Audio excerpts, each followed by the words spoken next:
This is the Talent, Sales, and Scale Show.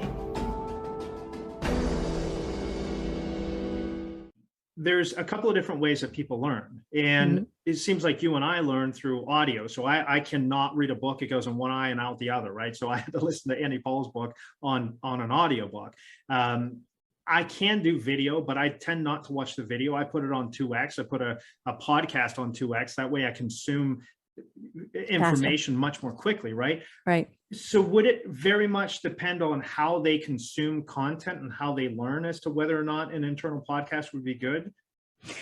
Yeah, I mean, that's always a factor, but point of information, my learning style is actually reading long form.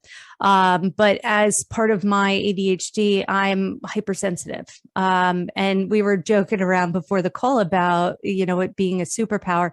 Really, what that means is that I'm more in tune than most to the sensory aspects around learning. And there's actually a funny story here, which we could decide whether or not to share. However, when you're able to engage more than one sense in the learning process, right? This is why taking notes is such a killer move, right? Think in ink, because if you're listening and then you're writing, or if you're reading and you're highlighting, you're seeing or you're hearing and you're also touching. And so there are certain things that you can do to drive that retention.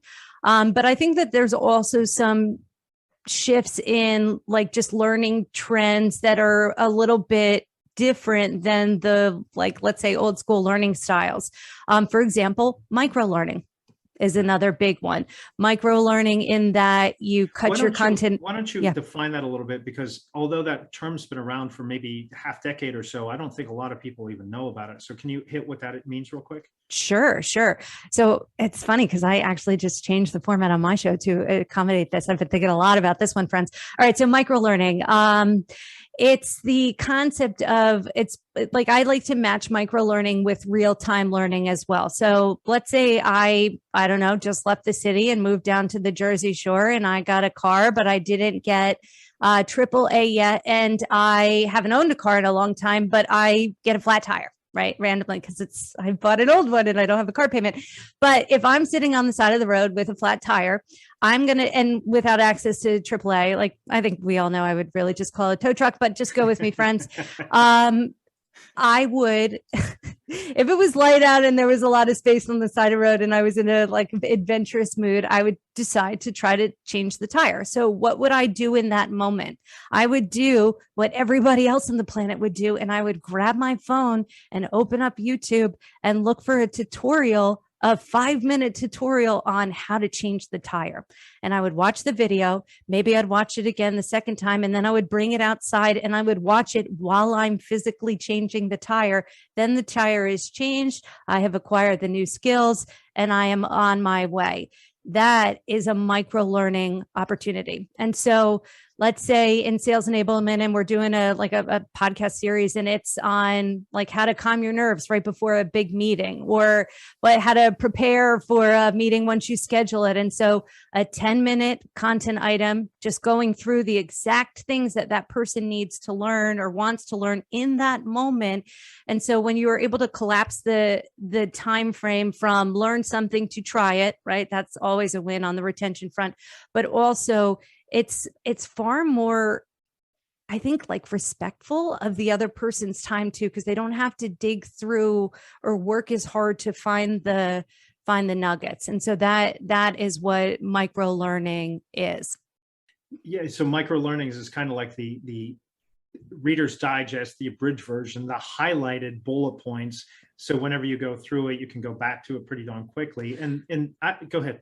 Well, I don't know if it's like the abridged version. It's like taking one of those bullet points and doing a 5-minute deep dive on that one thing.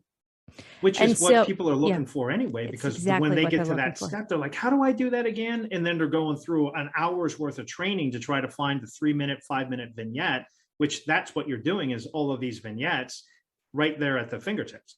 Exactly. And what the challenge with not doing this is that it's the learned behavior. When you have to work so hard to find the thing that you're looking for and possibly not going to get it, even when you do work that hard, what are the chances you're going to go back to that source for round two? Not very good. Not very good. And which is why I think the usage in our learning platforms is a thing. And also I think we could do a far better job of actually asking sellers what they need and where they're struggling before we just like go create a new like training program or case study or whatever.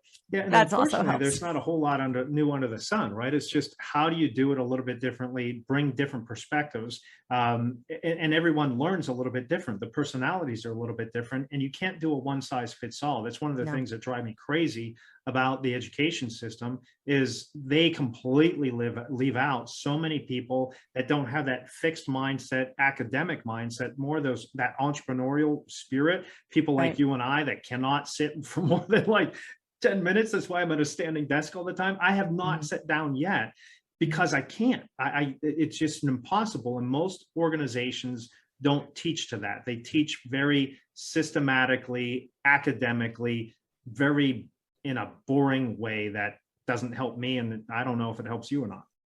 No, it doesn't. I don't like being bored and I don't like boring people while learning. And I think that learning is so damn fun. And I'm with you about the education system pigeonholing people, but we're doing it inside of our organizations too with our sales enablement content. Like this is exactly why I think we can all do a better job of challenging the status quo and asking the tough questions of ourselves.